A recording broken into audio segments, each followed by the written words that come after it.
Hello दोस्तों, मैं सरला Yadav SY Hindi platform पर एक बार फिर से आप सभी का हार्दिक अभिनंदन करती हूं। और आज हम लेकर आए हैं आदिकाल से संबंधित MCQs जितने भी हो सके, लगभग 100 प्लस 125 के आसपास हम MCQs आज लेकर आए हैं, जो कि आपकी HPSC, HSC screening, estate, PGT estate और जितनी भी जहाँ पर भी हिंदी साहित्य पूछा जाता है, UGC नेट के लिए भी हमारी आज की वीडियो है, काफ़ी इम्पोर्टेंट है। और जहाँ पर भी आपके स्क्रीनिंग पेपर होते हैं जैसे HSC, HPSC, जहाँ पर भी ऑब्जेक्टिव क्वेश्चंस पूछे जाते हैं, सभी के लिए महत्वपूर्ण रहने वाली है। तो आदिकाल से संबंधित और हमारे हिंदी साहित्य के इतिहास, जो आपका TGT PGT यानी कि TGT एस्टेट वालों के लिए भी ये इम्पोर्टेंट है। TGT एस्टेट वाले बच्चों के उसमें भी हिंदी साहित्य के इतिहास से संबंधित हिंदी साहित्य की पद्धतियाँ, और वर्गीकरण, काल विभाजन, ये सब उनके भी दिया हुआ है। तो इस तरीके से ये उसमें भी काम आने वाली है। तो ये सभी के लिए इम्पोर्टेंट रहने वाली है वीडियो। देख लेते हैं आज के हम प्रश्न। तो पहला ही प्रश्न है हमारा, हिंदी साहित्य का इतिहास जनता की चित्तवृत्ति का इतिहास है। अगर किसी बच्चे ने ये MCQs करने से पहले अगर हमारी इसकी आदिकाल की वीडियो जो नहीं देखी है, तो हमारे SY हिंदी प्लेटफॉर्म चैनल पर जाकर आप प्लेलिस्ट मिल जाएगी आपको आदिकाल की, तो उसमें जाके आप देख सकते हैं। आदिकाल के अंदर मैं आपको टॉपिक बता देती हूँ कौन कौन से आ जाते हैं। आदिकाल के अंतर्गत मैंने आपको जैन साहित्य, बौद्ध साहित्य, सिद्ध साहित्य, रासो साहित्य और नामकरण, काल विभाजन, ये सब कुछ हिंदी साहित्य की जो पद्धतियां हैं, जो वर्गीकरण है, ये सब इसमें मैंने करवा रखा है। आप एक बार प्लेलिस्ट में जाके देख सकते हैं। अगर आप पहले वीडियो देखकर फिर उसके बाद MCQs करेंगे तो ये वीडियो आपके लिए ज़्यादा लाभदायक होगी। अब आगे आती हैं हमारा प्रश्न करते हैं हम, हिंदी साहित्य का इतिहास जनता की चित्तवृत्ति का इतिहास है, ये कथन किसका है? तो मैंने पढ़ाते वक्त भी बताया था, ये साथ साथ ये इम्पोर्टेंट पंक्ति है जो कि रामचंद्र शुक्ल जी के द्वारा कही गई है। नेक्स्ट प्रश्न है, इतिहास के प्रति भारतीय दृष्टिकोण किस प्रकार का रहा है? तो ये भी मैंने बताया था, आदर्श मूलक एवं अध्यात्मवादी दृष्टिकोण रहा है हमारा भारतीयों का दृष्टिकोण इतिहास के प्रति। हिंदी साहित्य की भूमि, ये देखो आपके उसमें साफ साफ सिलेबस में मेंशन है स्टेट वाले बच्चों के कि हिंदी साहित्य जो पुस्तकें, हिंदी साहित्य के जो लेखक हैं उन्हें भी आपको विस्तार से पढ़ना है। तो ये प्रश्न भी आपके लिए महत्वपूर्ण है। हिंदी साहित्य की भूमिका के लेखक कौन है, मतलब हिंदी साहित्य की भूमिका, ये ग्रंथ किसने लिखा है? तो हजारी प्रसाद द्विवेदी जी ने लिखा है। और हजारी प्रसाद द्विवेदी जी के 3 ग्रंथ हैं, हिंदी साहित्य की भूमिका, हिंदी साहित्य का आदिकाल और हिंदी साहित्य का उद्भव और विकास, ये तीनों इन्हीं की हैं रचनाएं हैं। और राहुल सांकरतैन जी जो है सरप्पा को हिंदी का पहला कवि मानते हैं और 7वीं सदी से उनका समय मानते हैं, समय सीमा मानते हैं। इस तरीके से हम प्रश्न हिंदी साहित्य का अतीत का इतिहास, ये विश्वनाथ प्रसाद मिश्र जी ने लिखा है। तो इस प्रकार से हम ये प्रश्नों को सोल्व करते जाएंगे। हिंदी साहित्य के इतिहास लेखन की परंपरा का सूत्रपात किसने किया? देखो इसमें भी आपको ध्यान रखना है, हिंदी साहित्य का इतिहास लेखन के सूत्रपात किसने किया, मतलब सबसे पहले किसने लिखा? तो गारसा दत्तासी ने लिखा था। और अगर प्रश्न आपसे पूछ ले कि हिंदी साहित्य के इतिहास का काल क्रमानुसार सबसे पहले प्रयास किसने किया, तो आंसर होगा आपका जॉर्ज ग्रियर्सन। आचार्य रामचंद्र शुक्ल ने इतिहास ग्रंथ का नाम बताइए। तो आचार्य रामचंद्र शुक्ल जी के इतिहास ग्रंथ का क्या नाम है? हिंदी साहित्य का इतिहास। हिंदी ऑप्शन है हिंदी साहित्य का इतिहास, हिंदी साहित्य का अतीत, रस मीमांसा और हिंदी साहित्य का वैज्ञानिक इतिहास। तो आचार्य रामचंद्र शुक्ल जी का कौन सा है इनमें से?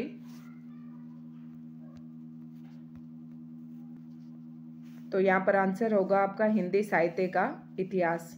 हिंदी साहित्य का इतिहास इस नाम से आचार्य रामचंद्र शुक्ल जी ने लिखा।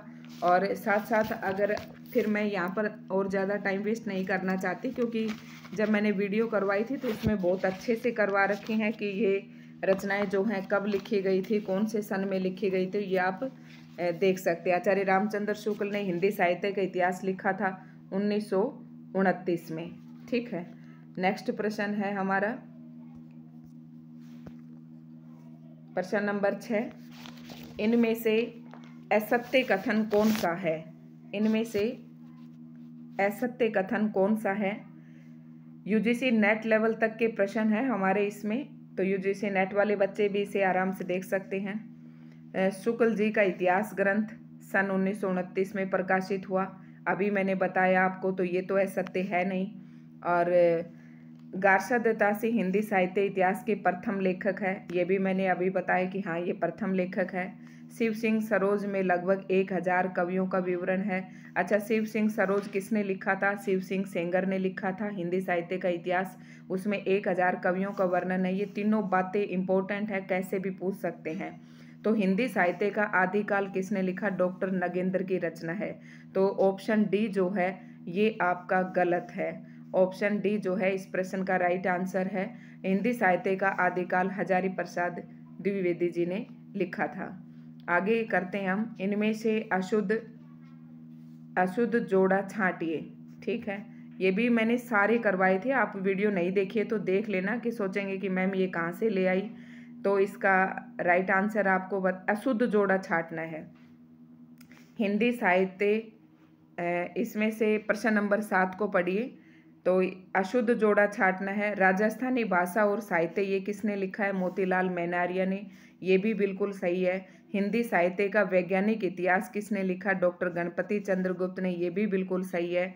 हिंदी साहित्य का वैज्ञानिक इतिहास ये कह रहा है कि सर जॉर्ज ग्रियर्सन ने लिखा, नहीं। हिंदी साहित्य का वैज्ञानिक इतिहास देखो ये ऊपर बता रखा है किसने लिखा? डॉक्टर गणपति चंद्र जी ने।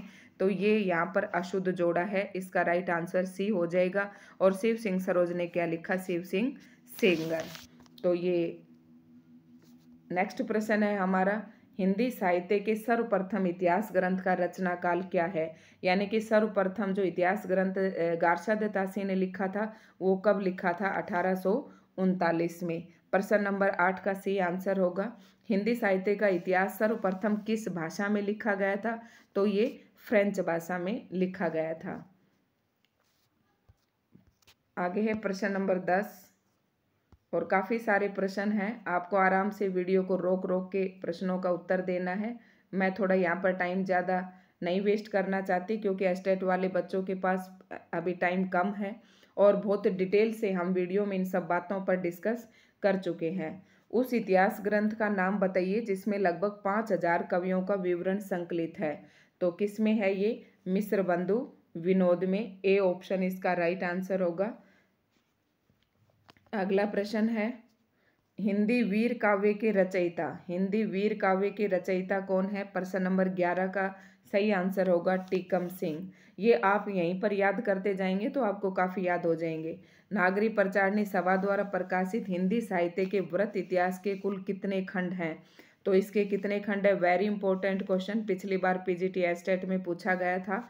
तो इसमें 18 खंड हैं। और प्रश्न नंबर 12 का हो जाएगा बी। आग पहले इसमें 16 खंड थे, ये बता देती हूँ। कहीं पर बुक्स में आपके 16 खंड भी लिखे गए हैं लेकिन 2 खंड बाद में प्रकाशित हुए, तो टोटल 18 खंड हो जाते हैं। अगला प्रश्न है, नागरी प्रचारणी सभा काशी द्वारा प्रकाशित हिंदी साहित्य के वृत्त इतिहास के 6वें खंड, यानी कि हिंदी साहित्य का नागरी प्रचारणी द्वारा जो हिंदी साहित्य का वृत्त इतिहास लिखा गया उसमें कितने खंड है? मैंने आपको बताया अभी 18 खंड है। तो 18 खंड में से जो 6ठा खंड है रीतिकाल के संपादक कौन है?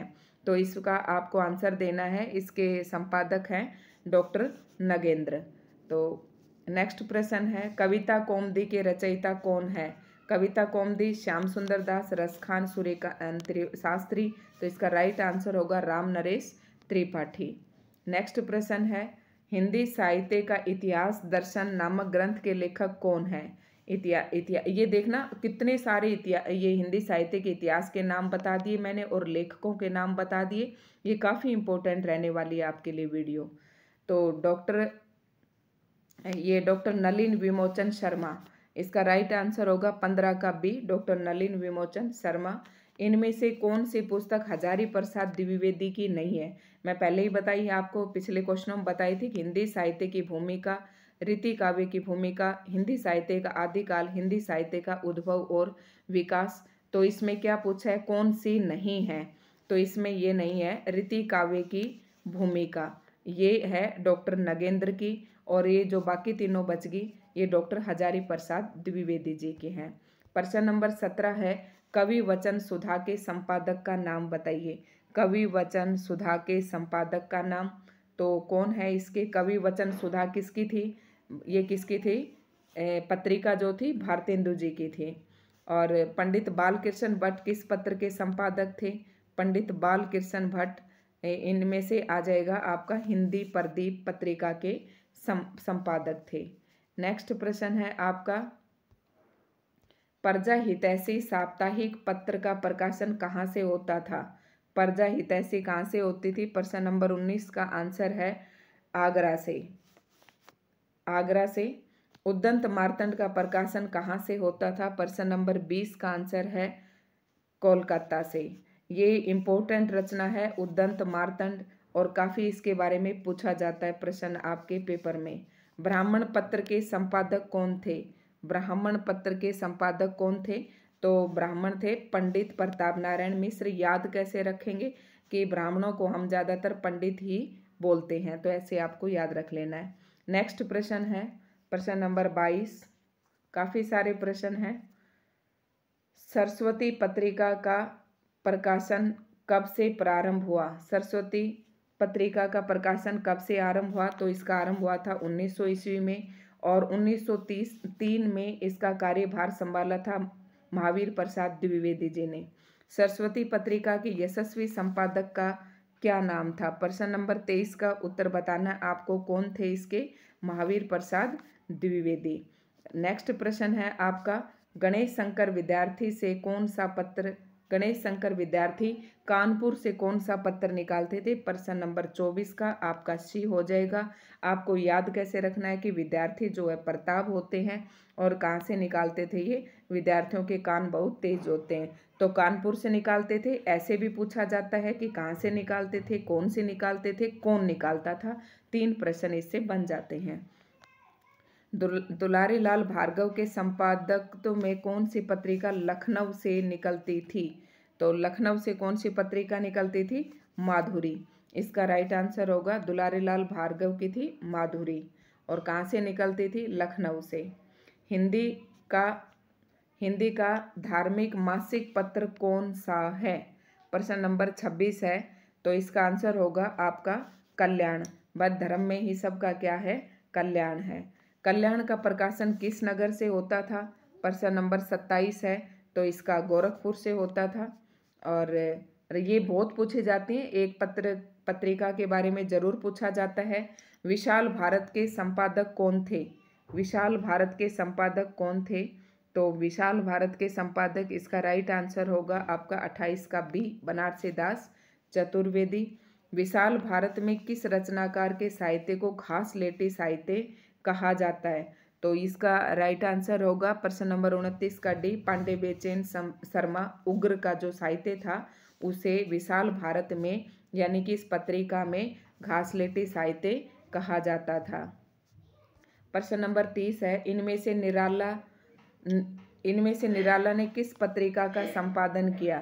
प्रश्न नंबर 30 का उत्तर देना है आपको। तो इसमें से निराला ने सुधा नामक पत्रिका का संपादन किया। आगरा से निकलने वाले साहित्य संदेश के संपादक कौन थे? आगरा से निकलने वाले साहित्य संदेश के संपादक कौन थे?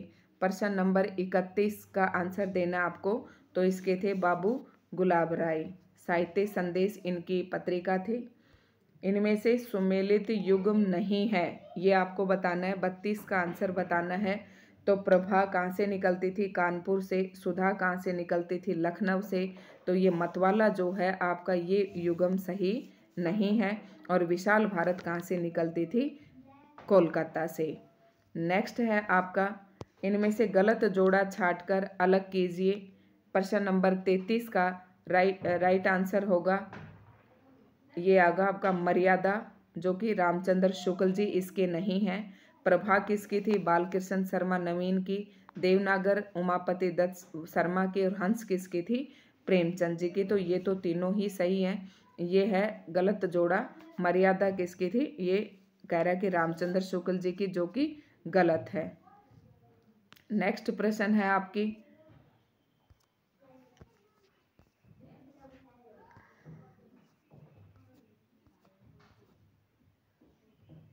आचार्य महावीर प्रसाद द्विवेदी ने सरस्वती पत्रिका का संपादन कब संभाला, ये मैं पहले ही बता चुकी हूँ, 1903 में।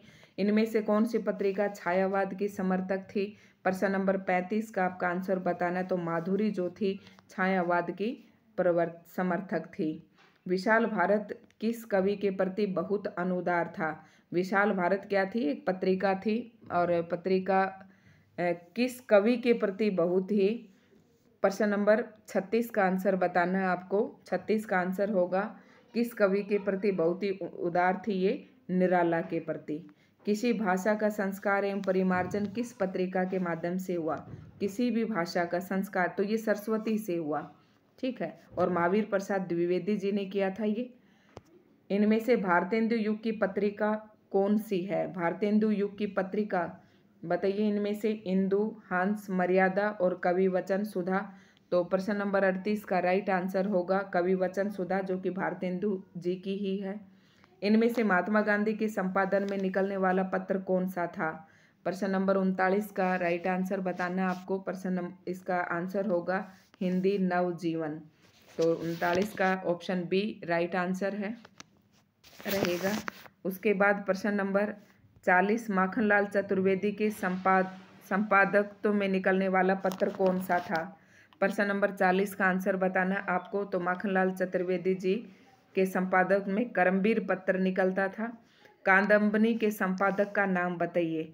कादम्बनी के संपादक प्रेमचंद, राजेंद्र यादव, अज्ञे या राजेंद्र अवस्थी। तो 41 का होगा राजेंद्र अवस्थी, इसका राइट आंसर होगा।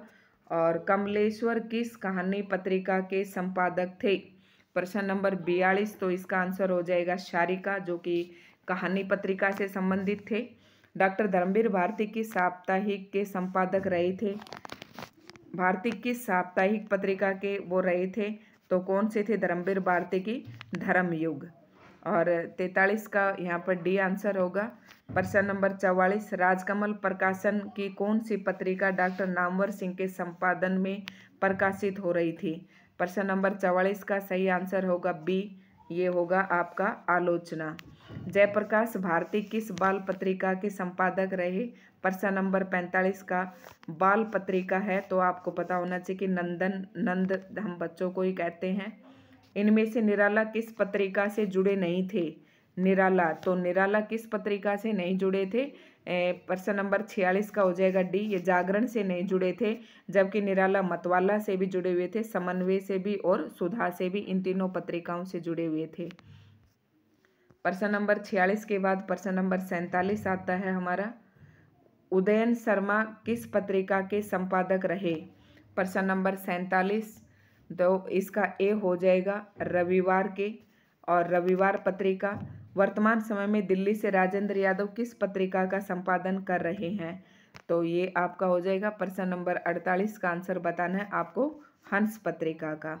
धर्मयुग कहाँ से प्रकाशित होती थी? प्रश्न नंबर 49 का आपको आंसर देना है कि धर्मयुग कहाँ से प्रकाशित होती थी। 49 का हो जाएगा आपका मुंबई से। करमवीर का प्रकाशन कहाँ से होता था? प्रश्न नंबर 50 का आंसर देना है आपको, ये जबलपुर से होता था। ठीक है, नेक्स्ट प्रश्न है हमारे पास। इनमें से प्रवृत्ति के आधार पर किया गया नामकरण कौन सा है? प्रवृत्ति के आधार पर, तो इसका राइट आंसर होगा रीति। रीति मतलब वही होते प्रवृत्ति, पथ, ठीक है, शैली। रीति काल को अलंकृत काल किसने कहा है? तो अलंकृत काल किसने कहा है? मिस्र बंधुओं ने कहा है। ये भी मैंने वीडियो में अच्छे से आपको समझा रखा है कि किसने किस काल को क्या नाम दिया है, तो आप एक बार वीडियो जरूर जाकर देखें। शुक्ल जी ने आदिकाल का नामकरण क्या किया? शुक्ल जी ने आदिकाल को ये आदिकाल तो हजारी प्रसाद द्विवेदी जी ने कहा है, तो रामचंद्र शुक्ल जी ने उस काल को क्या कहा? वीरगाथा काल। किस इतिहास लेखक ने हिंदी साहित्य का प्रारंभ 1000 ईस्वी से स्वीकार किया है? तो ये भी आपने अच्छे से पढ़ा होगा, आचार्य रामचंद्र शुक्ल जी ने। नेक्स्ट प्रश्न है, शुक्ल जी ने आधुनिक काल का नाम क्या रखा? आधुनिक काल को शुक्ल जी ने क्या कहा? गद्य काल कहा। पूर्व मध्यकाल के लिए शुक्ल जी ने क्या नाम दिया? पूर्व मध्यकाल के लिए भक्ति काल नाम दिया। और उत्तर मध्यकाल के लिए क्या नाम दिया? रीति काल नाम दिया। इस तरीके से आपको याद रखना। जब आप काल विभाजन की वीडियो देखेंगे हमारे चैनल पर जाकर तो ये सारा आपको आ जाएगा कि मैम इतनी आसानी से क्यों पढ़ा रही है। मैं इसीलिए ज़्यादा यहाँ पर डिफाइन नहीं करी क्योंकि वीडियो में एक एक बात खोल खोल कर बताई है।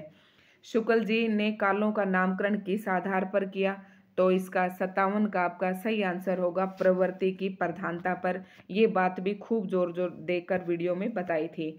आदिकाल को चारण काल किसने कहा है, तो चारण काल और संधि काल दो भागों में विभक्त किया था राम कुमार वर्मा जी ने। 58 का राइट आंसर राम कुमार वर्मा होगा, सी इसका राइट आंसर होगा। डॉक्टर राम कुमार वर्मा के काल विभाजन में हिंदी साहित्य का प्रारंभ कब से माना जाता है, तो डॉक्टर राम कुमार वर्मा ने कब से माना है, 750 ईस्वी से। और आगे है हमारा 59 तक हमारे हो चुके हैं, 59 तक 60 पे प्रश्न हमारा आता है। प्रश्न नंबर 60 है डॉक्टर गणपति चंद्र गुप्त आधुनिक काल का प्रारंभ कब से मानते, सबका अलग अलग बता रखा है। डॉक्टर गणपति चंद्र गुप्त आधुनिक काल का प्रारंभ कब से मानते हैं, तो प्रश्न नंबर 60 का आपको आंसर बताना है 1857 से। गणपति चंद्र गुप्त आधुनिक काल को 1857 से मानते हैं। इनमें से कौन सा नाम आदिकाल के लिए नहीं दिया गया, तो आदिकाल का कौन कौन से नाम दिए गए ये सारे भी मैंने अपने बहुत अच्छे से वीडियो में बता रखे हैं कि किस किस ने क्या क्या नाम दिया आदिकाल के लिए। एक प्रश्न आपके स्टेट में भी जरूर पूछा जाता है। तो आदिकाल नाम दिया गया, चारण काल दिया गया, संधि काल दिया गया, तो और सिद्ध सामंत युग, तो इनमें से कौन सा नाम नहीं दिया गया ये आपको बताना है प्रश्न नंबर 61 में। तो इसका संधि काल किसी ने नहीं कहा, चारण काल कहा, सिद्ध सामंत युग ये कहा गया और आदिकाल कहा गया। ठीक है, आगे है प्रश्न नंबर राहुल सांकृत्यायन हिंदी का पहला कवि किसे मानते हैं, किसे मानते हैं मैंने बता दिया था ये आपको शुरू में ही, सरयपाद को। सरयपाद का समय सांकृत्यायन जी के अनुसार क्या है, तो ये 7वीं शती है। और हिंदी का पहला ग्रंथ कौन सा है, हिंदी का पहला ग्रंथ बताना है आपको, तो ये मानते हैं श्रावकाचार को, जो कि देवसेन द्वारा रचित है। और ये 933 इसकी जो है समय सीमा है। ठीक है, और नेक्स्ट प्रश्न है श्रावकाचार के रचयिता कौन है, अभी बताया देवसेन है। श्रावकाचार की रचना कब हुई, 933 में हुई। तो ये प्रश्न अगर आप इस तरीके से आपने हमारी वीडियो पढ़ी तो सेकंडों के हिसाब से आप इसका जवाब दोगे। जगनीक द्वारा रचित वीर रस प्रदान ग्रंथ का नाम क्या है, तो जगनीक ने कौन सी रचना की थी, 67 का आपको आंसर देना है। जगनीक की कौन सी थी, परमाल रासो, परमाल रासो। पृथ्वीराज रासो किसकी थी, चंद्रवरदाई की। बिसल देव रासो नरपति नाला की, और खुमान रासो दलपति विजय की। ठीक है, आलाखंड किस रचना का लोकप्रिय नाम है, तो ये किसका है, परमाल रासो को। और क्या कहते हैं, आलाखंड के नाम से भी जाना जाता है। इसमें आला उद्दल नामक वीरों का वर्णन किया गया है। इंपॉर्टेंट है ये प्रश्न, पूछा जाता है पेपर में। पृथ्वीराज रासो के विषय में कौन सी धारणा अधिक उपयुक्त है, तो पृथ्वीराज रासो को कुछ लोग प्रमाणिक मानते हैं, कुछ लोग अप्रमाणिक मानते हैं, और कुछ लोग उसे अर्ध प्रमाणिक मानते हैं। तो अर्ध प्रमाणिक मानने वाले ज्यादा हैं। बीसल देव रासो का प्रधान रस क्या है, मोस्ट इम्पोर्टेंट रचना है बीसल देव रासो। प्रश्न नंबर 70 का आपको जवाब देना है, उसका होगा श्रृंगार रस। बीसल देव रासो में क्या है, श्रृंगार रस है। इनमें से हिंदी का प्रथम महाकाव्य किसे माना जाता है, हिंदी का प्रथम महाकाव्य किसे माना जाता है, तो पृथ्वीराज रासो को। किसने लिखा, चंद्रवरदाई ने लिखा। पृथ्वीराज रासो के व्रत रूपांतरण में कुल कितने सर्ग हैं, तो इसमें 69 सर्ग है। वेरी इंपॉर्टेंट, मोस्ट इंपॉर्टेंट प्रश्न है। सर्ग को इसमें समय भी कहा गया है।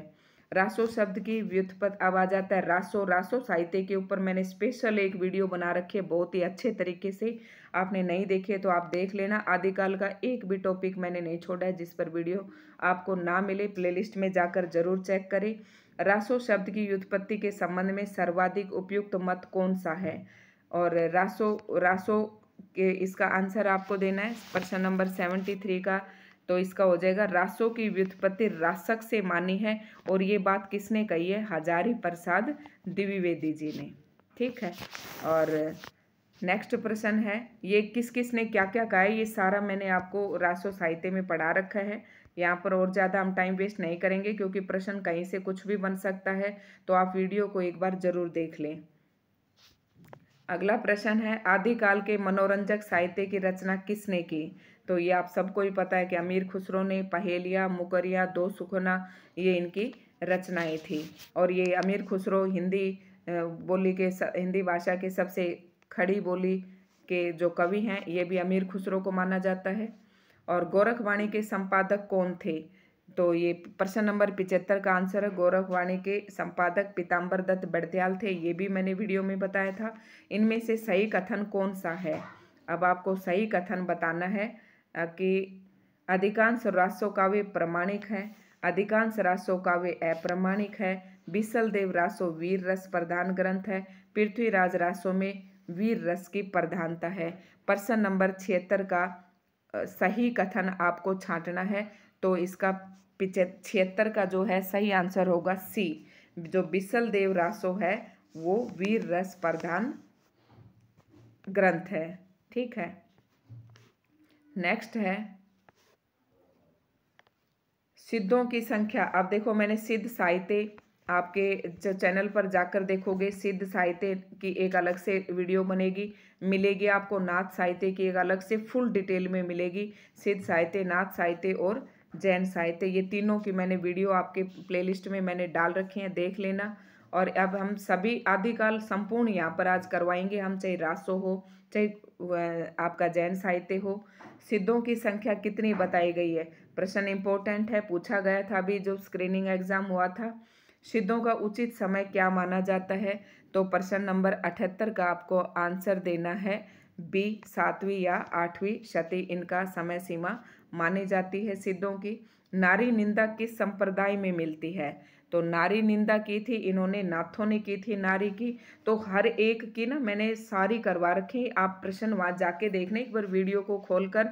ज़्यादा बड़ी भी नहीं है, छोटी छोटी वीडियो हैं सारी, आपके एस्टेट और यूजीसी नेट से संबंधित सारी इन्फॉर्मेशन वहाँ पर आपको मिल जाएगी। इनमें से नाथ संप्रदाय में क्या नहीं है? गुरु की महिमा, नारी निंदा, इंद्रिय निग्रह, ग्रस्तों का आदर। मतलब नाथ संप्रदाय ने क्या किया था? इसमें से प्रश्न नंबर 80 का जो आंसर होगा ग्रस्तों का आदर। बल्कि नाथ संप्रदाय में क्या नहीं है? ग्रस्तों का आदर नहीं किया इन्होंने, ग्रस्तों का अनादर किया था। और ये बात आप याद रखना कि आपसे अगले प्रश्न ये भी पूछ सकते हैं कि नाथ संप्रदाय में क्या है? उसमें गुरु की महिमा है, इंद्रिय निग्रह पर जोर दिया और नारी की निंदा की। ठीक है, ये नहीं है उसमें। नेक्स्ट प्रश्न है, वन रत्नाकर के रचयिता कौन है? ये आपका आदिकाल का जो गद्य खंड है उसके बारे में है, उससे संबंधित है 2-3 रचनाएं। तो ये भी पूछी जाती है आपके एग्जाम में। प्रश्न नंबर 81 का राइट आंसर होगा ज्योतिश्वर ठाकुर। वन रत्नाकर किसकी रचना है? ज्योतिश्वर ठाकुर की। अब ब्रज एवं राजस्थानी भाषा के योग से बनी भाषा को क्या कहते हैं?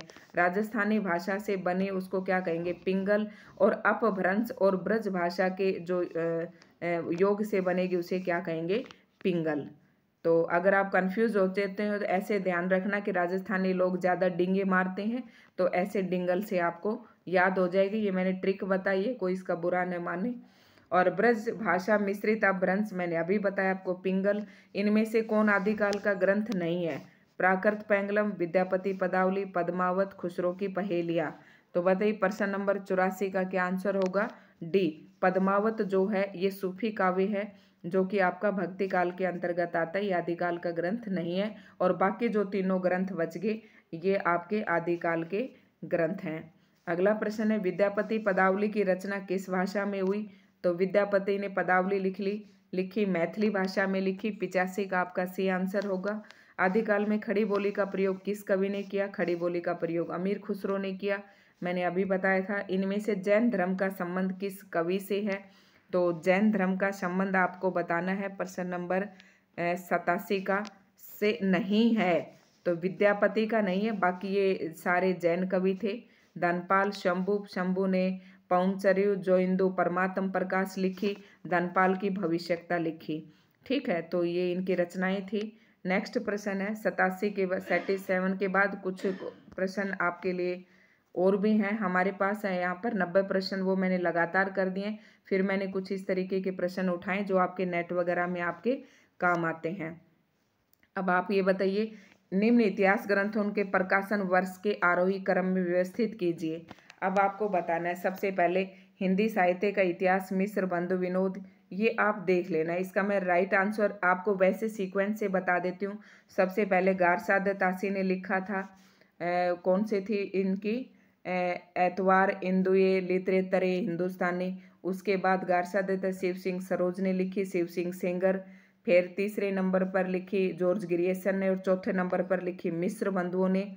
ठीक है, और मिस्र बंधुओं के बाद पांचवें नंबर पर आचार्य रामचंद्र शुक्ल जी ने, फिर हजारी प्रसाद द्विवेदी जी ने। तो ये सबसे पहले मिस्र बंधुओं का आया, आपको मिस्र बंधु विनोद लिखा, फिर हिंदी साहित्य का इतिहास लिखा गया, फिर हिंदी साहित्य की भूमिका, फिर हिंदी साहित्य का वैज्ञानिक इतिहास डॉक्टर ये गणपति चंद्र गुप्त ने लिखा। तो ये आपको जब वीडियो देखेंगे तो ये आपको बहुत ही आसान लगेगा, बिल्कुल भी आपके लिए ये टफ नहीं है। 155 का सी सही होगा। और प्रश्न नंबर 26 में रचनाओं को आरोही कालक्रम में व्यवस्थित कीजिए, तो इसका ए ऑप्शन जो है सही होगा। एक बार आप अपना लगा के देख लें। निम्न कवियों को आरोही कालक्रम में व्यवस्थित कीजिए, कवियों को बताना है आपको। तो सबसे पहले क्या आएगा आपका, देखो कबीर किस में आ जाता है, भक्ति काल में। तो आपको पता है कि ये सारे किसके आदिकाल के कवि हैं, और कबीर किसके हैं, भक्ति काल के। तो ये ऑप्शन तो आपका कट हो गया सबसे पहले। फिर पृथ्वीराज रासो किसने लिखी, चंद्रवरदाई ने। फिर अमीर खुसरो और विद्यापति। अगर इनका थोड़ा मैंने जब आपको आदिकाल करवाया था तो सीक्वेंस से करवाया था, उसमें अमीर खुसरो का नाम पहले और फिर मैंने विद्यापति की करवाई थी। सारा सिलेबस भी मैंने आपको क्रम से करवा रखा है। अगर आप वीडियो देखेंगे तो मेरी वीडियो भी आपको क्रम से लगी हुई दिखाई देंगी। तो इसका राइट आंसर होगा आपको 157 का 157 का जो राइट आंसर होगा आपका बी। प्रश्न नंबर 58 है, निम्नलिखित में से आरोही कालक्रम में व्यवस्थित कीजिए। तो सरप्पा, सबरपा, कणप्पा और डोम्बीपा, ये इनका कालक्रम है, आरोही कहा है।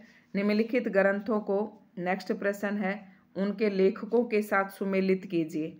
अब बताइए आप, मिस्र बंधु विनोद किसने लिखा, मिस्र बंधुओं ने लिखा। हिंदी साहित्य का आलोचनात्मक इतिहास किसने लिखा। पहले जो आपको आता है पहले वो मिलाते जाइए। हिंदी साहित्य का इतिहास हमने अभी पढ़ा था, ये रामचंद्र शुक्ल जी ने लिखा। और हिंदी साहित्य का वैज्ञानिक इतिहास किसने लिखा, एक मिनट। तो हिंदी साहित्य का आलोचनात्मक इतिहास लिखा रामकुमार वर्मा ने। हिंदी साहित्य का आलोचनात्मक इतिहास किसने लिखा, हिंदी साहित्य का आलोचनात्मक इतिहास रामकुमार वर्मा ने लिखा। और हिंदी साहित्य का वैज्ञानिक इतिहास किसने लिखा, डॉक्टर गणपति चंद्र गुप्त ने। तो ये थे प्रश्न 59 के बाद 160। निम्नलिखित ग्रंथों को उनके रचयिताओं के साथ सुमेलित करना है। तो कीर्तिपता और कीर्तिलता किसकी है, विद्यापति की। विद्यापति की रचनाएं कीर्तिलता जो है अवहट में लिखी गई है, कीर्तिलता कीर्तिपता का। और संदेश रासक किसका है, अब्दुल रहमान का है, इम्पोर्टेंट रचना है। खुमान रासो किसका है, दलपति विजय का है। और पलमाल रासो किसकी है, जगनीक की है। तो ये थे हमारे 60। और प्रश्न और भी हैं थोड़े से, ये भी देख लेते हैं साथ साथ। ये प्रश्न हम कर चुके थे, आरोही क्रम में व्यवस्थित कीजिए। तो ये सरपा सबरपा ये हमारा हो चुका। अब ये इम्पोर्टेंट प्रश्न है, इसे हम देख लेते हैं। निम्नलिखित सूचियों को सुमेलित करते हुए सही कोड का आपको चयन करना है। तो बताइए कि वीर गाथा काल किसने कहा था। तो वीर गाथा काल जो है आचार्य रामचंद्र शुक्ल जी ने कहा था। आदिकाल किसने कहा, हजारी प्रसाद द्विवेदी जी ने कहा। चारण काल किसने कहा, डॉक्टर रामकुमार वर्मा ने कहा। और सिद्ध सामंत युग किसने कहा, राहुल सांकृत्यायन जी ने कहा।